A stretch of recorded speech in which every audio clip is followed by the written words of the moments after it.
Hello and welcome back to another video, and if you're new to the channel, f off. No, I'm just joking. I'm actually happy to have you here. In today's video, we are going to be going over a couple things to think about when optimizing your Unreal project. Optimization is the thing that many people don't think too much about when just messing around with the project, but if you actually have a future plan for your game, optimization is definitely something you should worry yourself with from the get-go. Before we get started, let us go over the reasons why one might want to focus on optimizing their project. Probably the most important reason is that it improves the performance of the game, making it able to run faster and smoother on different types of devices. This is important if you want your game to be more widely available and not just for the 0.3% with 4090s. Making it available to the general population, or at least the majority, is key for giving the game an ample chance to actually succeed. Another reason that ties into the Gen Pop thing from before is that it can help reduce the size of the game, making it easier to download and install. Once again, you might be thinking that, well, everyone has room for my 591GB game, surely. I mean, I got X number of petabytes. And let me just tell you right now, you'd be surprised at the amount of people struggling with their storage space, or even just having an old slow mechanical drive for the bulk of their games. Do us all a favor, reduce the project size. Optimization do, as stated before, improve the performance of the game. It gives the user a better experience because they don't have to sit around for 37 minutes waiting for it to load. It can help improve the frame rate and the visuals and improving the responsiveness of input, all of which makes for a much more enjoyable gameplay and makes the user want to come back for more. If they know that they're going to be stuck in a 10-minute loading screen each time they're starting the game, or a 3-minute waiting time changing levels, they will dread to play a game and will just avoid it. So try and think optimization while you go. Okay, let's start with the reason you're actually here at this video, different ways you can optimize your project for performance. Let's start out with lighting optimization. When it comes to lighting, we have 3 different settings for our light sources. We have static, stationary, and movable. I'm not going to go into global illumination. You can do your own research on that. Static lighting is pre-computed, providing a high-quality lighting with minimal runtime overhead. However, it can be difficult to update. If you want the highest performance, this is most likely what you will want to light up most of your game with. Stationary lighting, similar to static lighting, cannot be moved or rotated at all, but allows you to change its color and brightness at runtime. It provides a balance between performance and quality and is suitable for environments where lighting might change slightly over time. Movable lights provide the most dynamic and interacting lighting options, but at a higher performance cost. They can be manipulated in just about any way you want in real time and cast completely dynamic light and shadows. However, they can be costly in terms of performance due to none of their light being baked into light maps. So what can we take away from this? Well, use static lighting when you can get away with it, stationary when the time is right, and movable when you want the most dynamic light possible. The cost of casting dynamic shadows should also be considered, as it has a great impact on performance. Unreal Engine documentation is a great resource for learning about lighting and should be consulted for more in-depth information, putting a link down below.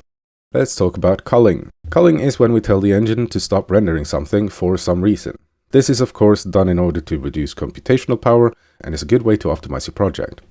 The 4 culling methods are, in order of cheapest to most expensive: cull distance. In cull distance, there is not much other than the distance from the player to the object that matters. Once the player gets out of the set range, the object is no longer rendered, thus freeing up space. The next one is view frustum. View frustum uses the player's field of view to cull objects outside of it. Basically, what you see on the screen is what's being rendered, rest of it is being culled. Pre-computed visibility, basically baking the visibility state of non-movable actors, ideal for small to medium-sized levels and lower-end hardware and mobile devices. And finally, dynamic occlusion. Dynamic occlusion is, well, for me, best described as this. Imagine a big building and you are inside of it. You can see through the windows, but you can't see parts of the building that are behind the walls. This is kind of like how dynamic occlusion works. You figure out what parts of the scene are blocked by other objects and don't draw those, improving game performance and limits the amount of pop-in and pop-out. Reducing draw calls. I'm going to post a link down below to a website made and operated, I'm assuming, by Simon Schreipt. I do not know how to say that name. Schreipt. I don't know.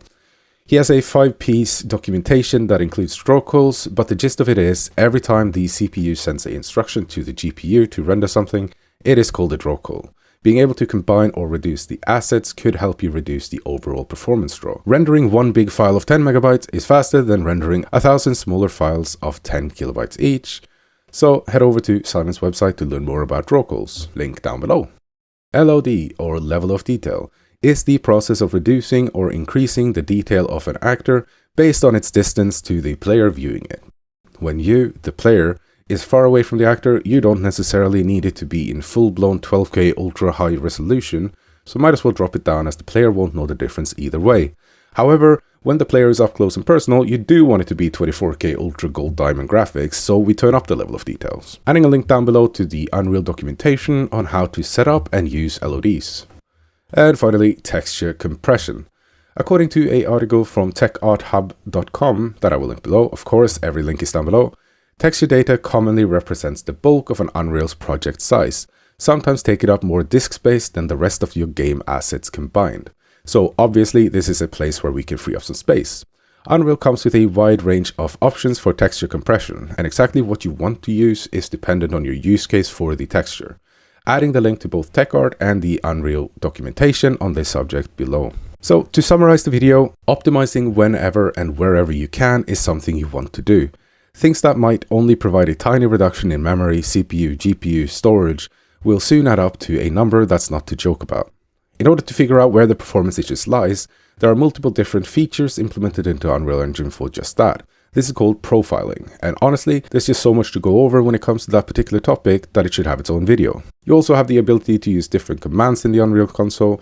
These commands will pull up different information that can be used to find culprits as well. We'll leave a link down below to the documentation regarding performance and profiling, as well as the stat commands in Unreal Engine. Thank you so much for watching the video. If you found it helpful, feel free to leave a like. If you have any objections to anything said in the video, let me know in the comments below. And remember to subscribe if you haven't already. Until next time, I'll see you later.